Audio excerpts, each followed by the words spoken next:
Selamat sore kaum perempuan GKP Cawang, dimanapun kaum perempuan berada dan pastinya di rumah masing-masing mungkin. Kita berjumpa kembali di sore hari ini untuk sejenak membaca dan merenungkan firman Tuhan. Dan pembacaan firman Tuhan ataupun pembacaan juga perenungan firman Tuhan di sore hari ini diambil dari Kejadian pasal 27 ayat 1 sampai dengan yang ke-17. Silakan kaum perempuan untuk bisa menyiapkan Alkitabnya masing-masing.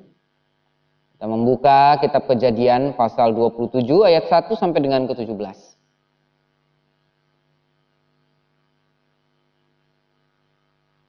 Baik, jika kita sudah menemukannya, mari kita bersatu dalam doa. Mari kita berdoa. Terima kasih Tuhan, kami di sore hari ini bersama dengan kaum perempuan GKP Cawang diberikan kesempatan untuk sejenak membaca dan merenungkan firman Tuhan. Di tengah keterbatasan kekurangan kami, kiranya Engkau yang mengaruniakan kami hikmat melalui Roh Kudus, sehingga kami memahami firman Tuhan dan melakukannya. Dalam Kristus Yesus kami berdoa. Amin. Saya akan bacakan bagi kita Kejadian pasal 27 ayat 1 sampai dengan ke-17. Ketika Ishak sudah tua dan matanya telah kabur, sehingga ia tidak dapat melihat lagi, dipanggilnyalah Esau, anak sulungnya, serta berkata kepadanya, "Anakku," saut Esau. "Iya, Bapa." Berkatalah Ishak, "Lihat, aku sudah tua, aku tidak tahu bila hari kematianku. Maka sekarang ambillah senjatamu, tabung panah dan busurmu, pergilah ke padang dan burulah bagiku seekor binatang. Olahlah bagiku makanan yang enak, seperti yang kugemari. Sesudah itu bawalah kepadaku supaya kumakan, agar aku memberkati engkau sebelum aku mati." Tetapi Ribka mendengarkannya ketika Ishak berkata kepada Esau anaknya. Setelah Esau pergi ke padang memburu seekor binatang untuk dibawanya kepada ayahnya, berkatalah Ribka kepada Yakub, "Telah kudengar ayahmu berkata kepada Esau kakakmu, bawalah bagiku seekor binatang buruan dan olahlah bagiku makanan yang enak, supaya aku makan dan supaya aku memberkati engkau di hadapan Tuhan sebelum aku mati. Maka sekarang anakku, dengarkanlah perkataanku seperti yang kuperintahkan kepadamu. Pergilah ke tempat kambing domba kita. Ambillah dari sana 2 anak kambing yang baik, maka aku akan mengolahnya menjadi makanan yang enak bagi ayahmu, seperti yang digemarinya. Bawalah itu kepada ayahmu supaya dimakannya, agar dia memberkati engkau sebelum ia mati." Lalu kata Yakub kepada Ribka ibunya, "Tetapi Esau kakakku adalah seorang yang berbulu badannya, sedang aku ini kulit-kulitin. Mungkin ayahku akan merabaku, maka nanti ia akan menyangka bahwa aku mau memperolok-olokkan dia. Dengan demikian aku akan mendatangkan kutuk atas diriku dan bukan berkah." Tetapi ibunya berkata kepadanya, "Akulah yang akan menanggung kutuk itu, anakku. Dengarkan saja perkataanku, pergilah ambil kambing-kambing itu." Lalu ia pergi mengambil kambing-kambing itu dan membawanya kepada ibunya. Sesudah itu ibunya mengolah makanan yang enak seperti yang digemari ayahnya. Kemudian Ribka mengambil pakaian yang indah kepunyaan Esau anak sulungnya, pakaian yang disimpannya di rumah. Lalu disuruhnyalah dikenakan oleh Yakub anak bungsunya. Dan kulit anak kambing itu dipalutkannya kepada 2 tangan Yakub dan pada lehernya yang licin. Lalu ia memberikan makanan yang enak dan roti yang telah diolahnya itu kepada Yakub anaknya. Demikian firman Tuhan. Kaum perempuan yang dikasihi Tuhan, bicara terkait dengan pilih kasih, sebuah istilah yang cenderung negatif kita maknai pilih kasih, memilih-milih ketika kita mengasihi orang lain, ataupun membeda-bedakan ketika kita mengasihi orang lain. Gitu ya. Dan ini sesuatu hal yang berbahaya ketika itu terjadi di tengah-tengah keluarga, ya. Ketika orang tua membeda-bedakan ataupun membeda-bedakan dalam memberikan kasih kepada anaknya, bisa menimbulkan hal-hal yang tidak baik, bahkan memberikan situasi kehidupan keluarga yang mungkin tidak harmonis. Ya. Jadi maksudnya di sini pilih kasih ya apa? Kualitas untuk mengasihinya ini berbeda gitu kan, karena mungkin orang tuanya cenderung lebih mengasihi anak yang satu dibandingkan yang lain. Bukan bicara terkait dengan cara ya, Bapak Ibu Saudara, ataupun kaum perempuan. Tentunya orang tua pasti akan memiliki cara yang berbeda dalam mengasihi baik anak yang pertama, kedua, ketiga, atau keempat gitu kan. Karena kebutuhan mereka berbeda-beda. Tapi di sini yang mau digambarkan adalah pilih kasih yang memang kecenderungannya bisa jadi yang salah satunya lebih dicintai gitu ya, lebih dikasihi dibandingkan yang lain, bahkan dibanding-bandingkan. Biasanya sih cenderung akan melihat anak yang mungkin dipandang punya prestasi, ya dipandang punya nilai-nilai yang baik yang terlihat, sehingga orang tua ataupun ya suami ataupun istri senantiasa memberikan hal yang berbeda kepada anak itu dibandingkan kepada anak yang lain yang mungkin dipandang mungkin badung gitu ya, nakal ataupun yang lain-lain seperti itu. Nah, pola pilih kasih yang membeda-bedakan bagaimana orang tua untuk mengasihi ini juga terjadi dalam kehidupan Ishak dan juga Ribka sebagai orang tua dengan anak-anaknya, khususnya Yakub dan juga Esau. Di sini kita bisa melihat bahwa Ishak lebih mengasihi Esau, gitu ya. Ribka lebih mengasihi Yakub, gitu.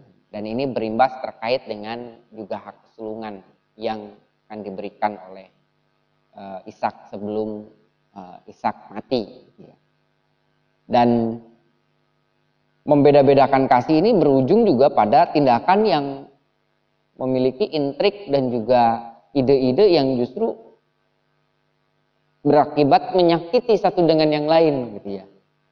Apalagi di sini ada ide dari Ribka untuk bisa mengelabui suaminya agar anak yang dikasihinya Yakub bisa dapat berkat kesulungan dibandingkan dengan Esau yang sebenarnya menjadi anak sulung. Sehingga berkat yang dari Ishak itu sebenarnya diperuntukkan untuk Esau. Gitu. Namun Ribka juga pengennya ya Yakub juga, karena dia yang dikasih, maka dibuatlah ide yang mengelabui dan ini menipu tentunya ya suaminya gitu kan, sehingga Yakub pun ikut dalam rentetan penipuan ini yang dilakukan terhadap ayahnya sendiri gitu ya, sehingga nanti kehidupan dari dua orang ini gitu ya, Yakub dan juga Esau ini juga tidak berjalan dengan baik. Kita lihat nanti dalam cerita ataupun kisah selanjutnya, mereka bersitegang gitu ya. Mereka jadinya tidak harmonis satu dengan yang lain gitu kan. Karena dimulai dengan cara orang tua yang cenderung pilih kasih satu dengan yang lain. Nah, ini perlu kita lihat bahwa dengan apa yang terjadi dampaknya tidak baik gitu ya. Nah, kita perlu diingatkan kembali khususnya kaum perempuan di tengah kehidupan berkeluarga dengan bersama-sama dengan mungkin dengan suami yang membesarkan anak-anak, diajak untuk tidak membeda-bedakan ataupun cenderung memiliki kualitas mengasihi yang lebih pada anak yang satu dibandingkan dengan yang lain karena melihat kekurangan ataupun kelebihan anak satu dengan yang lain. Ini tentunya akan berdampak menjadi sebuah relasi yang buruk buat anak-anak itu sendiri. tidak akan jadi berkat gitu kan. Ketika bicara mengasihi ya seharusnya itu dilakukan dengan tulus gitu ya. Baik kepada siapapun. Bisa saja caranya berbeda gitu kan. Namun intinya bahwa bagaimana cinta kasih itu bisa dengan secara tulus diberikan tanpa melihat perbedaan bahwa yang satu ini jahat, yang satu ini lebih baik melihat atau dinilainya gitu kan. Maka kita akan terjebak memberikan ataupun menyatakan kasih yang jangan-jangan pamrih yang menurut dengan pikiran kita sendiri. Kita perlu diingatkan lagi ataupun kita perlu mewaspadai khususnya kaum perempuan di tengah-tengah keluarga dalam membesarkan anak agar tidak melakukan praktek pilih kasih kepada anak-anaknya gitu ya. Kemudian juga dalam kehidupan kita sebagai orang Kristen bisa nggak kita terjebak dalam bentuk tindakan kasih yang memilih ini atau pilih kasih gitu kan. Bisa saja gitu ya. Di tengah kehidupan kita ketika kita menilai misalnya ataupun dengan penilaian mungkin kecenderungannya bisa jadi pamrih. Misalnya pilih kasihnya bahwa oh ini karena dia mengasihi saya karena dia banyak memberi kepada saya gitu ya. Karena dia banyak menolong saya gitu ya. Karena dia melakukan banyak hal dalam kehidupan saya, maka nampaknya saya akan lebih mengasihi dia dibandingkan yang lain. Padahal bisa jadi ada orang, ada person yang sebenarnya membutuhkan ataupun menjadi hal yang menjadi ataupun membutuhkan untuk dijadikan sasaran cinta kasih kita gitu ya, memerlukan, namun kita cenderungnya memilih ke sana gitu kan, karena kecenderungannya bahwa orang tersebut lebih baik daripada kita. Kalau si A mah enggak gitu kan, atau si B mah tidak gitu kan. Dia banyaknya seringkali menyakiti hati saya, dia seringkali justru tidak pernah membantu saya. Tapi pada saat itu yang bersangkutan memang membutuhkan gitu ya. Respon tindakan kasih kita untuk membantunya. Nah, jangan sampai kita justru malah memilih mengasihi orang lain gitu kan. Karena dasar-dasar yang diberikan ataupun karena budi gitu kan. Padahal sebenarnya kita bisa memberikan kasih kita kepada yang benar-benar membutuhkan. Nah, ini yang perlu kita lihat sehingga bicara tentang kasih ya kita diajak untuk benar-benar bisa mengasihi tanpa melihat perbedaan yang ada, namun justru melihat dari sisi kebutuhan, dari sisi urgenitas gitu ya. Mana yang lebih urgent gitu ya. Mana yang benar-benar membutuhkan ataupun jadi sasaran cinta kasih kita, maka kita akan senantiasa bisa mencurahkan itu semua ke sana gitu, melalui berbagai macam hal yang kita lakukan. Tindakan yang saling menolong satu dengan yang lain gitu kan. Satu dengan yang lain. Nah, ini yang perlu kita hayati bersama-sama. Sehingga dampaknya baik untuk relasi ke depan. Dampaknya menjadi relasi yang senantiasa saling mengisi, jadi berkat, bukan toxic relationship. Kan sekarang ada istilah toxic ya, relationship.